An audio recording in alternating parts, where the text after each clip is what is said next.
कभी सोचा है ये कि जमीन पर खड़े खड़े किसी बहुत ऊंची इमारत या पहाड़ की ऊंचाई आखिर नापते कैसे होंगे। ऐसा लगता है जैसे ये तो नामुमकिन है, कम से कम हमारे रोज के औजारों से तो बिल्कुल नहीं हो सकता। लेकिन गणित के पास इसका एक जादुई इलाज है, और आज हम उसी जादुई टूल की बात करने वाले हैं, जिसका नाम है ट्रिग्नोमेट्री। हाँ, वही त्रिकोणमिति। चलिए शुरू करते हैं। सेक्शन 1 में हम देखेंगे कि आखिर कैसे ऐसी चीजें जो हमारी पहुंच से बिल्कुल बाहर हैं, उन्हें नापा जा सकता है। देखिए, असली चुनौती तो यही है, पहाड़ों की ऊंचाई हो या नदियों की चौड़ाई। अब इन सब को नापने के लिए इतना बड़ा रूलर लाएंगे कहाँ से? नहीं है ना? बस यहीं पर ट्रिग्नोमेट्री सीन में आती है। तो फिर इसका हल क्या है? इसका जवाब एक बहुत ही खास आकार में छिपा हुआ है, और वो है समकोण त्रिभुज। चलिए आज इसकी गुप्त भाषा को समझने की कोशिश करते हैं। तो मिलिए इस कहानी के हीरो से, समकोण त्रिभुज। अब देखिए, इसमें जो 90 डिग्री का कोण है, उसके ठीक सामने वाली भुजा वो है कर्ण यानी हाइपोटेनस, और जिस कोण की हम बात कर रहे हैं उसके सामने वाली भुजा को कहते हैं लंब यानी परपेंडिकुलर, और जो भुजा उस कोण के साथ लगी हुई है वो हो गई आधार यानी बेस। सबसे पहले और सबसे जरूरी अनुपात से शुरुआत करते हैं, साइन। साइन क्या है? ये बस एक अनुपात है। किसी भी कोण के लिए उसके सामने वाली भुजा यानी लंब और कर्ण का अनुपात। बहुत ही फंडामेंटल कॉन्सेप्ट है ये। इसके बाद आता है कोसाइन। ये भी बिल्कुल वैसा ही अनुपात है, बस इसमें हम कोण के साथ वाली भुजा यानी आधार और कर्ण का अनुपात लेते हैं। तो एक चीज कॉमन है, साइन और कोसाइन दोनों में कर्ण का इस्तेमाल होता है।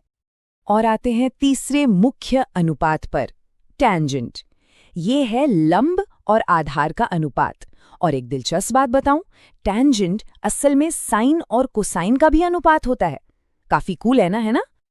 तो यहाँ एक तालिका में सारे 6 अनुपात एक साथ हैं। देखिए, साइन, कॉस और टैन तो हैं ही, इनके अलावा इनके ठीक उल्टे अनुपात भी होते हैं, कोसिक, सेक और कॉट। ये तालिका एक सुपर हैंडी रेफरेंस है, सब कुछ एक जगह। ओके, तो अब हमें अनुपातों के बारे में पता चल गया है। अब आगे बढ़ते हैं और देखते हैं कुछ जरूरी नियम और मान जिनके बिना ट्रिग्नोमेट्री अधूरी है।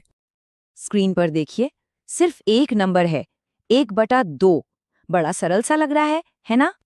लेकिन आखिर इस संख्या का 30 डिग्री के कोण से क्या कनेक्शन हो सकता है?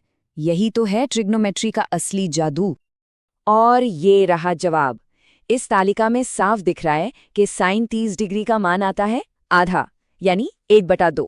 ऐसे ही कुछ मानक कोण हैं जिनके मान फिक्स हैं। अगर ये याद हो जाए ना तो गणना बहुत बहुत आसान हो जाती है। समझ लीजिए, ये गणित के शॉर्टकट हैं। इसके अलावा कुछ ऐसे समीकरण भी हैं जो हमेशा हर कोण के लिए सच होते हैं।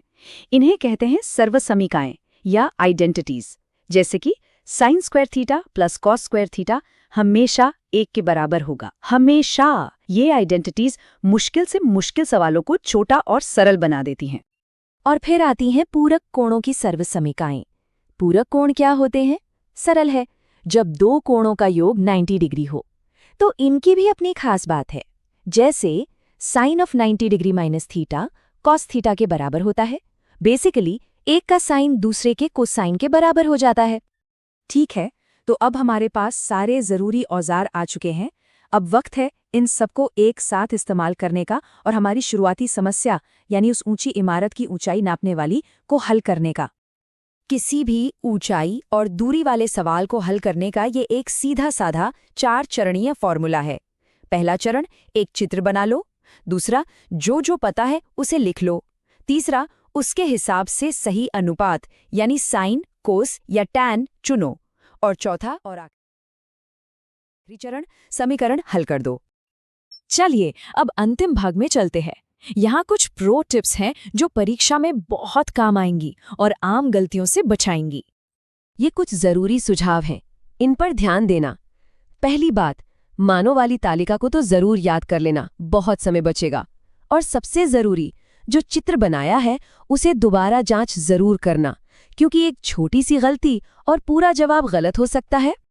एक आम गलती जो अक्सर होती है वो है लंब और आधार में भ्रमित हो जाना। हमेशा याद रखिए, आप किस कोण की बात कर रहे हैं उसी के हिसाब से लंब और आधार तय होते हैं। ये समझना बहुत बहुत जरूरी है। तो इससे क्या समझ आता है? यही कि ट्रिग्नोमेट्री सिर्फ ऊंचाई नापने का एक तरीका नहीं है। ये असल में चीजों को देखने का, उन्हें समझने का एक नया नजरिया देती है।